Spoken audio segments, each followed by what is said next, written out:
안녕하세요. 저는 윤지영입니다.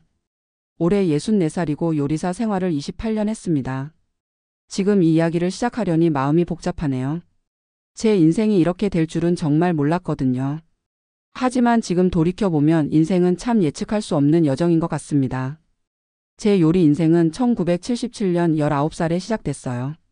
중학교만 겨우 졸업한 제가 갈 수 있는 곳은 많지 않았습니다. 친구 소개로 명동에 있는 일식집 마루수시의 주방 보조로 들어갔어요. 처음에는 그저 설거지와 식재료 손질만 했습니다. 매일 밤 11시가 넘어서야 집에 돌아갔고 손은 항상 물에 불어 있었죠. 하지만 저는 그 시간이 행복했어요. 요리사들이 칼을 다루는 모습, 음식이 완성되어 가는 과정을 보는 것이 신기했거든요. 마루수시는 당시 일본 대사관 직원들도 자주 찾는 유명한 곳이었어요. 저는 일본어를 배우기 시작했고 26살이 되었을 때 드디어 초밥을 만들 수 있게 되었습니다. 처음으로 제가 만든 초밥이 손님 앞에 나갔을 때의 그 설렘은 지금도 잊을 수 없어요. 손님이 맛있게 드시는 모습을 보면 가슴이 뿌듯했습니다. 세월이 흘러 47살이 되었을 때 저는 주방장이 되었어요. 그때 제가 개발한 지영 스페셜 롤은 식당의 인기 메뉴가 되었습니다. 연어와 아보카도에 특제 소스를 넣고 살짝 구운 롤이었는데 단골 손님들은 일부러 그 메뉴를 먹으러 오셨어요. 손님들이 제 이름을 부르며 칭찬할 때마다 세상을 다 가진 기분이었죠. 하루 14시간씩 일했지만 힘들다고 생각한 적이 없었어요. 주방이 제 집이었고 동료들이 제 가족이었으니까요. 일식 요리의 깊이를 알아가는 과정은 끝이 없었고 그 여정이 저를 행복하게 했습니다. 어떤 날은 일본 오사카에서 온 일식 장인과 함께 작업할 기회도 있었어요. 그분에게서 배운 다시마 육수 내는 법은 제 요리의 기본이 되었습니다. 직장은 안정적이었지만 언제나 마음 한 구석에는 제 가게를 갖고 싶다는 꿈이 있었어요. 메뉴 개발부터 인테리어까지 손님들과 직접 소통하며 음식을 내놓는 그런 공간을 만들고 싶었습니다. 그래서 퇴직금으로 작은 가게를 열 계획을 세웠어요. 저는 1994년에 이혼했습니다. 주방 일이 바쁘다 보니 가정에 소홀했고 남편은 제가 너무 일에만 몰두한다며 떠났어요. 그때 아들은 8살, 딸은 5살이었죠. 혼자서 두 아이를 키우는 것은 정말 힘들었지만 마루수시에서의 안정적인 수입 덕분에 아이들을 대학까지 보낼 수 있었습니다. 지금 아들은 38살로 회사원이고 딸은 35살인데 해외에서 살고 있어요. 2021년 초 제가 62살이 되었을 때 마루수시에서 퇴직했습니다. 당시 월급은 280만 원이었고 퇴직금으로 약 6,450만 원을 받았어요. 그동안 모아둔 돈도 조금 있었기 때문에 드디어 제 가게를 열기로 결심했습니다. 신림동에 작은 분식집을 차렸어요. 일식 레스토랑에서 배운 기술을 응용해 특별한 분식을 선보이고 싶었거든요. 가게 이름은 윤 셰프의 정겨운 분식집이었습니다. 인테리어는 제가 직접 디자인했어요. 따뜻한 원목 테이블과 아늑한 조명으로 가정집 같은 느낌을 주고 싶었거든요. 주방 설비에는 특히 신경을 썼습니다. 퇴직금 중 5천만 원을 가게에 투자했어요. 보증금 3천만 원, 인테리어와 주방 설비에 1,500만 원, 나머지는 초기 운영 자금으로 사용했죠. 메뉴는 제가 자신 있는 떡볶이, 김밥, 우동 등 분식이었지만 특별한 재료와 기술로 차별화했어요. 떡볶이에는 일본식 다시마 육수를 사용했고 김밥에는 신선한 사시미를 넣었죠. 개업 첫날 가게는 손님들로 북적였어요. 동네 주민들, 옛 직장 동료들, 그리고 아들과 딸까지 모두 축하해 주러 왔습니다. 그날은 정말 행복했어요. 드디어 내 가게를 갖게 되었다는 사실이 믿기지 않았거든요. 하지만 기쁨은 오래가지 않았습니다. 오픈한 지 2달 만에 코로나19가 심각해져서 영업 제한이 시작됐어요. 손님이 뚝 끊겼고 배달앱을 시작해보려 했지만 수수료가 너무 비쌌죠. 제가 요리에는 자신이 있었지만 장사 수완은 없다는 게 점점 드러났어요. 월 임대료 150만 원에 관리비 30만 원, 식재료비 100만 원 등 고정 비용은 계속 나갔지만 매출은 월 250만 원도 되지 않았습니다. 특히 힘들었던 건 젊은 사람들의 입맛을 따라가기 어려웠다는 점이에요. 제가 평생 해온 정통 요리 방식과 달리 요즘 분식집들은 화려한 재료와 자극적인 맛으로 승부하더라고요. SNS에 올릴 만한 비주얼도 중요했고요. 저는 그런 트렌드를 따라가기 어려웠습니다. 한 젊은 손님이 제 떡볶이를 먹고 맛이 약하다고 한 말이 마음에 상처가 됐어요. 그동안 제 요리 실력을 칭찬받아온 저로서는 큰 충격이었죠. 그렇게 5개월이 지나자 보증금을 까먹기 시작했고 식재료 구매와 설비 구입에 사용한 카드 대금도 쌓여갔어요. 밤마다 가게 정산을 하면서 눈물을 흘렸습니다. 28년 동안 쌓아온 자부심이 무너지는 기분이었어요. 결국 8개월 만에 가게 문을 닫았습니다. 떡볶이 속과 제가 아끼던 일본 칼을 정리하던 날 정말 가슴이 찢어지는 것 같았어요. 폐업 후에는 작은 원룸으로 이사했습니다. 서울 관악구에 월세 45만 원, 보증금 1,000만 원짜리였어요. 퇴직금은 거의 다 날아갔고 카드 빚 1,200만 원이 남았죠. 국민연금은 월 78만 원밖에 나오지 않았어요. 자영업 기간에 납부를 제대로 못했거든요. 게다가 저는 오랫동안 고혈압과 고지혈증을 앓고 있었기 때문에 약값도 만만치 않았습니다. 생활비가 부족해 아들에게 손을 벌릴 수밖에 없었어요. 아들은 월 30만 원을 보내주었지만 그것만으로는 턱없이 부족했습니다. 아들도 결혼을 앞두고 있어서 더 부담을 주고 싶지 않았어요. 그래서 찾은 것이 배달 알바였습니다. 63살의 나이에 배달 일을 시작한다는 게 믿기지 않았지만 선택의 여지가 없었어요. 배달 앱에 지원할 때 나이를 속였습니다. 64살이라고 하면 누가 뽑을까 싶어서 59살이라고 썼어요. 면접에서도 다행히 나이를 자세히 묻지 않아서 통과할 수 있었습니다. 처음에는 자전거 배달부터 시작했어요. 오토바이 면허가 없었거든요. 무거운 음식을 들고 페달을 밟는 일은 생각보다 훨씬 힘들었습니다. 특히 언덕길에서는 숨이 턱까지 차올랐어요. 첫 배달 날을 잊을 수 없습니다. 비가 부슬부슬 내리는 날이었어요. 앱을 켜고 주문을 받았는데 어떻게 가야 할지 몰라 당황했습니다. 다행히 옆에 있던 젊은 배달기사가 도와줬어요. 할머니 내비게이션 이렇게 보면서 가요라고요. 할머니라는 말이 가슴에 콕 박혔습니다. 그동안 주방장이라는 직함으로 불리던 제가 이제는 그저 나이든 할머니가 된 거죠. 그날 5건을 배달하고 27,000원을 벌었어요. 집에 돌아와서 온몸이 쑤시고 아팠지만 그래도 뿌듯했습니다. 내 힘으로 돈을 벌었으니까요. 이틀 후에는 오토바이 면허를 따기 위해 학원에 등록했어요. 한 달 훈련 끝에 면허를 따고 중고 오토바이를 구입했습니다. 아들이 반대했지만 자전거보다는 오토바이가 체력적으로 덜 힘들었거든요. 비가 오나 눈이 오나 배달은 계속됐습니다. 특히 아파트 단지는 정말 복잡해서 헤맬 때가 많았어요. 호수를 찾지 못해 계단을 여러 번 오르내리기도 했죠. 한 번은 비가 많이 오는 날 치킨이 조금 젖었다고 고객이 욕을 했어요. 28년간 주방장으로 일하며 한 번도 그런 대접을 받아본 적이 없었는데 그날은 정말 서러웠습니다. 가장 힘들었던 건 몸의 변화였어요. 고혈압이 점점 심해져서 혈압이 170에서 100까지 올라갔고 밤에는 다리 통증으로 잠을 이루기 어려웠습니다. 약을 복용하는 것조차 잊고 살았어요. 아침에 일어나면 바로 배달앱부터 켰으니까요. 항상 시간에 쫓기다 보니 제대로 된 식사도 못했고 배달 음식을 먹는 일이 많아졌습니다.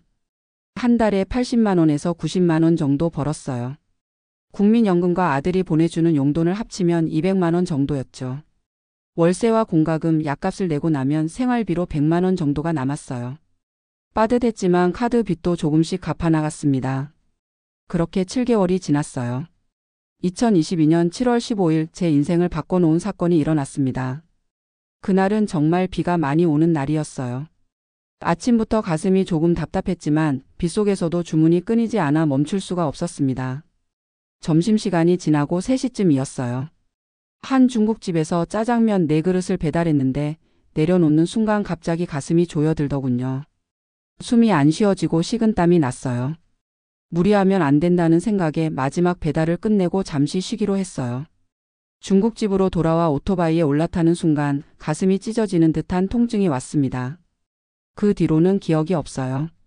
나중에 들은 이야기로는 제가 그 자리에서 쓰러졌고 마침 지나가던 간호사분이 심폐소생술을 해주셨다고 합니다. 119가 도착해서 응급실로 실려갔고 진단은 급성 심근경색이었어요. 좌전 하행지관상 동맥이 막혀 심장 근육이 손상된 상태였다고 합니다. 의사가 말했어요. 10분만 늦었어도 살아남지 못했을 거예요. 이대로 일을 계속하면 다음엔 살아남지 못합니다. 그 말을 들으며 병원 침대에 누워 천장만 바라보고 생각했어요. 내가 왜 이렇게 살았을까? 내 인생이 이렇게 끝나는 건가? 평생 요리를 해왔는데 정작 내 건강은 챙기지 못했다는 생각이 들었습니다. 심장 스텐트 시술을 받고 중환자실에서 일주일을 보냈어요. 의사는 제 심장 기능이 정상인의 70% 수준으로 떨어졌으며 박출률이 45%라고 했습니다. 그리고 앞으로 절대 무리하면 안 된다고 경고했어요. 병원비가 얼마나 나올지 걱정되어 밤마다 울었습니다. 이제 배달도 못하고 빚은 어떻게 갚고 어디서 살아야 할지. 모든 게 막막했어요. 입원 3일째 의료사회복지사라는 분이 제 침대 옆에 앉았습니다. 그분은 제게 중증질환 재난적 의료비 지원 제도를 안내해 주셨어요. 덕분에 1,200만 원에 달하는 병원비 중 800만 원을 지원받을 수 있었습니다. 그분이 제게 물었어요. 요리사셨다면서요. 왜 배달 일을 하셨나요? 그 질문에 갑자기 눈물이 쏟아졌어요. 누군가 처음으로 제 이야기에 관심을 보였거든요. 그날 모든 이야기를 털어놓았습니다. 28년의 요리사 생활, 실패한 가게, 배달 일을 하게 된 과정까지. 그분은 끝까지 들어주셨고 제게 희망을 주셨어요. 할 수 있는 일을 찾아보자고요. 요리 경력은 분명 다른 곳에서도 빛을 발할 수 있을 거라고. 아들도 병원에 찾아왔어요. 그동안 제가 배달 일을 하는 줄 모르고 있었거든요. 후에 알고 보니 카드 회사에서 연체 독촉 전화가 아들에게 갔고 그때서야 제 상황을 알게 됐다고 합니다. 아들이 병원에 와서 울더군요. 왜 말씀 안 하셨어요? 제가 더 도와드렸을 텐데라고요. 딸도 화상통화로 연락이 왔고 눈물바다가 되었습니다. 아들이 빚을 모두 갚아주겠다고 했지만 거절했어요. 대신 앞으로는 건강이 나빠지면 숨기지 않겠다고 약속했죠.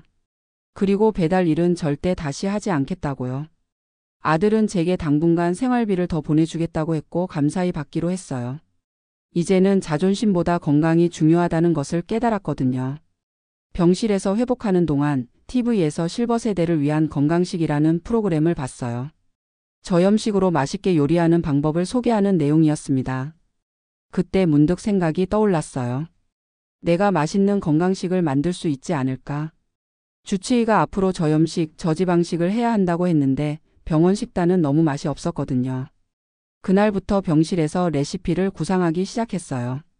간호사 선생님이 주신 노트에 아이디어를 적어 내려갔습니다.